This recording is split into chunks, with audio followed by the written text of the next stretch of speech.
Ni hao, wo jiao pai ni, or Philippa, or PB, or Pipa, or Philadelphia, whatever you know me as, Brooke.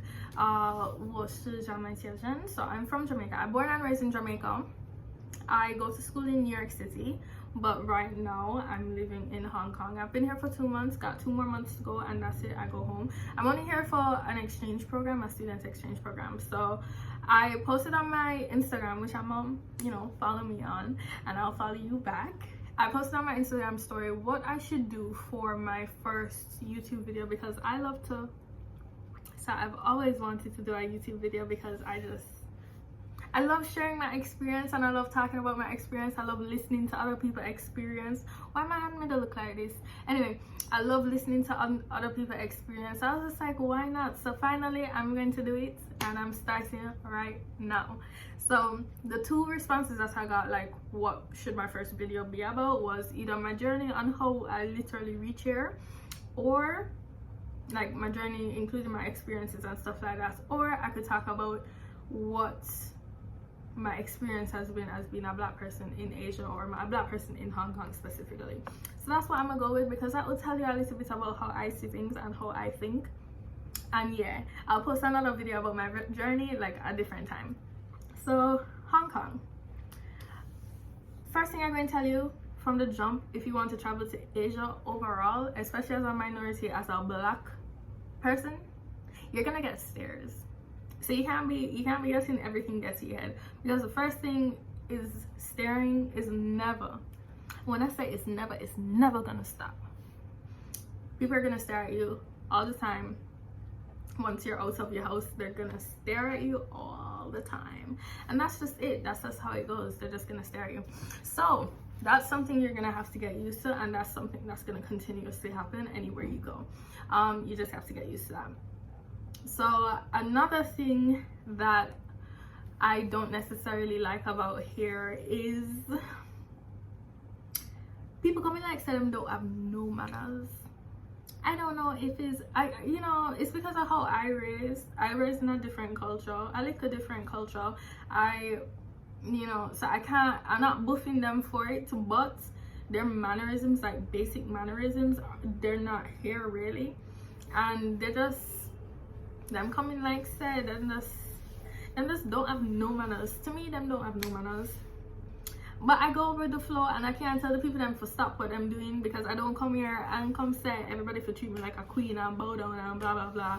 But I expect basic mannerisms, but I guess when you go to different places, and if your culture is different, you grow different. So there's little things like that will throw you off. That threw me off a little bit, but I'm used to it.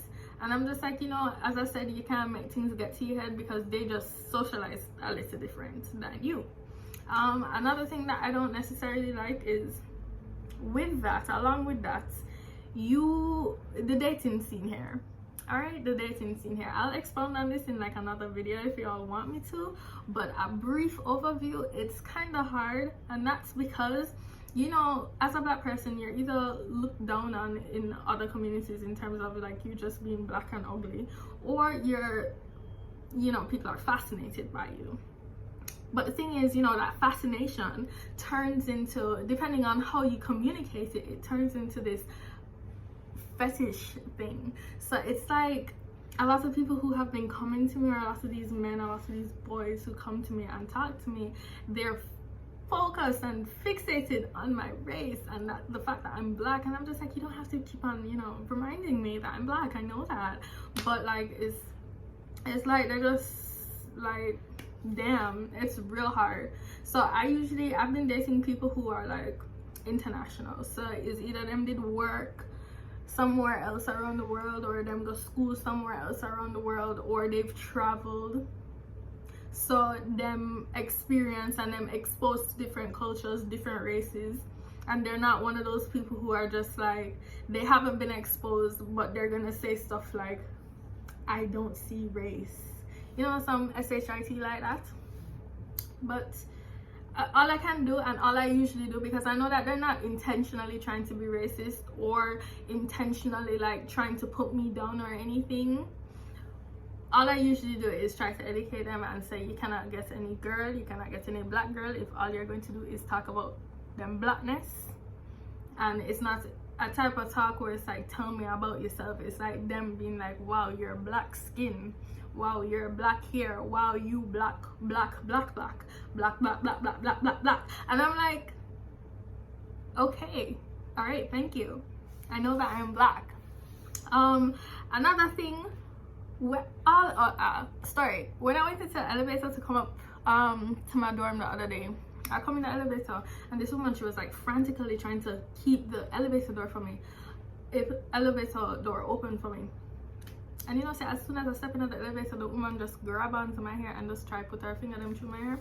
She don't say nothing to me. I don't know if she was speaking Mandarin or Cantonese, but she was just fascinated and fixated on touching my hair. And I was like, you know, all right, whatever, please stop. But you know, your fingers can't just go through this. And she was tugging on my shit, you know. Oh my god, bleep, bleep. She was tugging on my shit, you know, trying to keep it PG-13 here in this BITCH.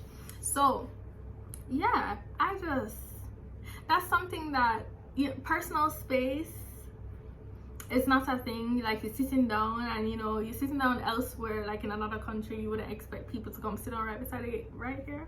I don't know if it's just Hong Kong alone or if it's like the whole of Asia, but then we'll come right in front of you, come sit down and eat them food, or come right beside you and come eat them food with you. And that's just it. You can't tell the people them to move. So if you see no seats around but you see a seat between two people, you just go right in the middle of them and go sit down too. And they're not going to think anything of it. So that personal space thing that y'all are used to, that's something that's gonna fly out the window. So let's talk about my likes. Oh, I just have one more thing that I have to say that I dislike. So other than Hong Kong, I've only been to Macau so far. Macau was the worst experience I've ever had in my whole entire life, and I'm never ever going back. And I don't even really recommend people to go there, but who am I to say? So I went to Macau for only about a couple hours, probably like less than half a day. I went with three other beautiful women. So two of them were black. They're from Guadeloupe, but they live in France for university. And then one more, I don't remember which country in Europe she come from, but she is a little bit tall. She's redheaded and she has freckles. So I come in like, say we did sit down and say, yeah, let's go out looking like the most exotic creatures in the world and make people stare at us 24/7. So as soon as we land in Macau, because we only took a ferry, like $100 ferry, and reached Macau now. Don't get me wrong, it's a gorgeous place. I'll post pictures. It's a beautiful place. We got to see mad stuff within that short amount of time that we were there, and it's really hot. Like, it's super duper hot. It's like there's no breeze, but it's beautiful, and you can see the Portuguese influence there. It's very colorful. Another thing that I thought was that, you know, a little funny, they would have like the Chinese writing, like these type of writings, and then underneath the Chinese writing, instead of having like instead of having English, or instead of having even pinyin, or, you know, a language that people speak, they would have like Portuguese. And I'm like, there's like there's like two countries in the world that speak Portuguese. Who speaks Portuguese? But yeah, because, you know, they were influenced by the Portuguese. But I thought that was really funny and cute to see Chinese writing, and then under it is not normal writing like French or English or Spanish, but Portuguese. So I thought that was cute though. It's funny. There's a lot of things to see there. But when I say the people, damn. When I said the people was taking pictures, it ruined my experience. It made me hate it. Like, I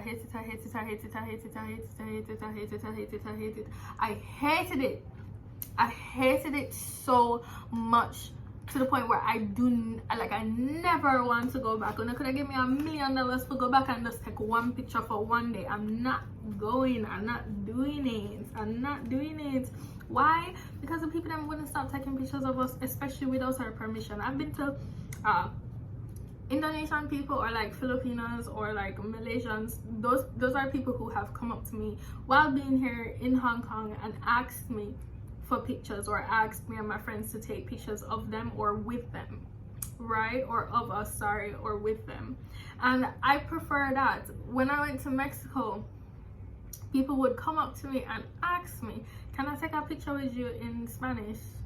You know, and I'd be like, okay, no problem, you know, that's completely fine, why not, let's take a picture, you know, treating me like a little celebrity out here, and I feel nice. But you can't come up to me and just shove your phone inside of my face, and I feel like someone just supposed to sit down there so and just be like, you know what I mean? That was something that was really disrespectful, and it made us feel like, well, it made me feel like a caged animal. I felt like I was walking around and just being on display, and I had no real purpose other than to be taken pictures of.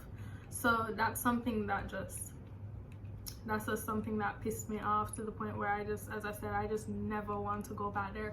Okay, so let's talk about the things that I love in Hong Kong. So one thing that I really love in Hong Kong, really love, is the fact that, I don't know if it has to do with their laws, I don't know if it's 60% or 40%, but a lot of the land is being preserved, so it's untouched, which is why they keep on building up and up and up, which is why it's like the city with the most skyscrapers in the world, I think.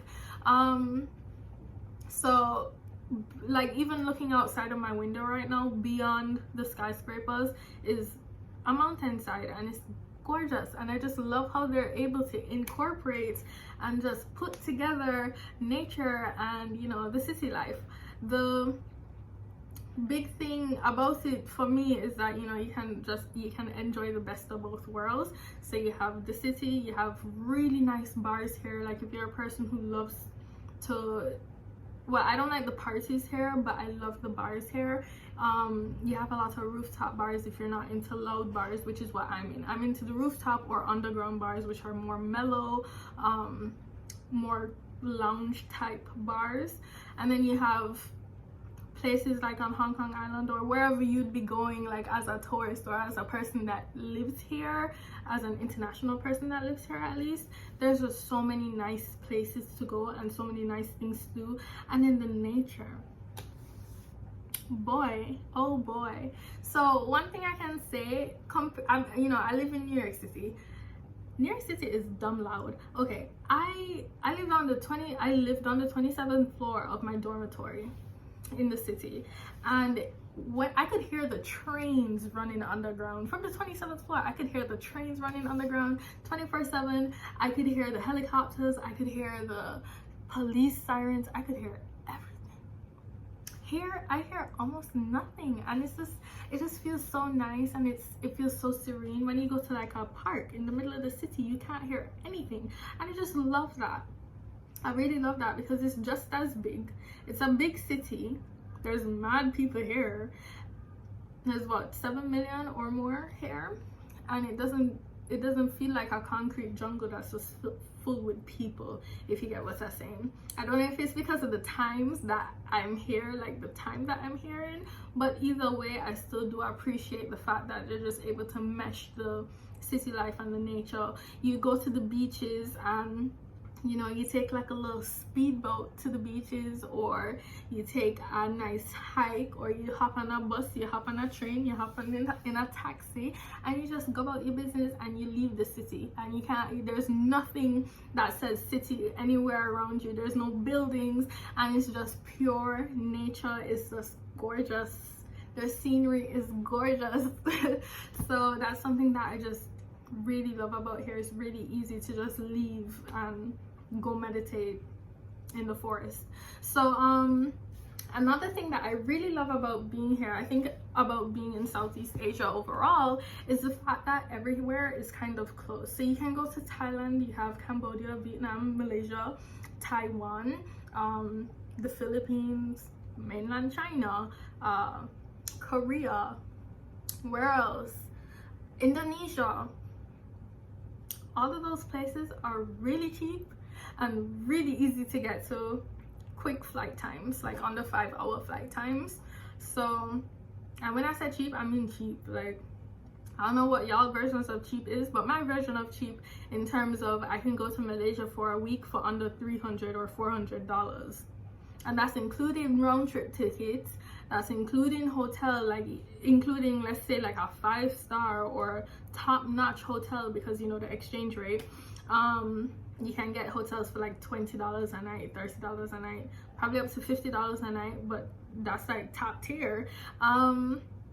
And the same with like going to Indonesia. You can go to like Bali for under $500, including flights, including your top tier hotel, 5-star hotel, and including your stay in terms of like your food and stuff like that. So I really love that about here, how easy it is to kind of just get around. I haven't been anywhere really, especially on the weekends, because I feel like it doesn't make any sense for me to travel on the weekends. I feel like I need to travel to places for a couple of days, even if it's for a week, like 5-6 days, to actually experience the place. I feel like if I go there for 2 days, it just don't make any sense, because I'll have 1 day to do one thing. It don't make any sense to me, but I'll try and find time. And obviously if I go anywhere else, I'll let y'all know how it been and what's up and stuff like that. But yeah, overall Hong Kong's like gorgeous. I really love it, and I prefer it over New York City.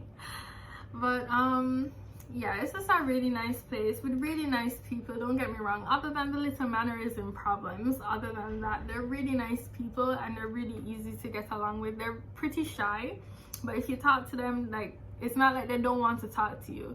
If they seem distant, it's because they're just, I mean, to me, they just seem really shy. But once you talk to them, they'll open up to you and they'll chat, like they'll just chat off their mouths to you. So they're really nice people, and there's just so many things to do, so many places to go, so many places that you can access from here. It's just really cheap, really easy. Hong Kong in and of itself is not necessarily all that cheap in terms of living, but honestly, to tell you the honest truth, like, I feel like I'm spending the same money that I was spending in New York monthly, which is quite a bit of money, you know. So, and then worse, I'm not working here, so it's not like I necessarily have all of my money to be able to spend. But either way, I still feel like I'm spending more. I feel like I'm spending a little bit more than I even spent while I was in New York City, which is also really expensive. But either way, it's been fine, it's been amazing. My 2 more months, I feel like, you know, obviously I'm gonna make the best of it, and I'll try to go to other places, because yeah, it's really cheap, but in terms of having the time to actually experience things, and I don't want to go places just for the sake of saying I've been there, if you get what I'm saying. I like to actually experience.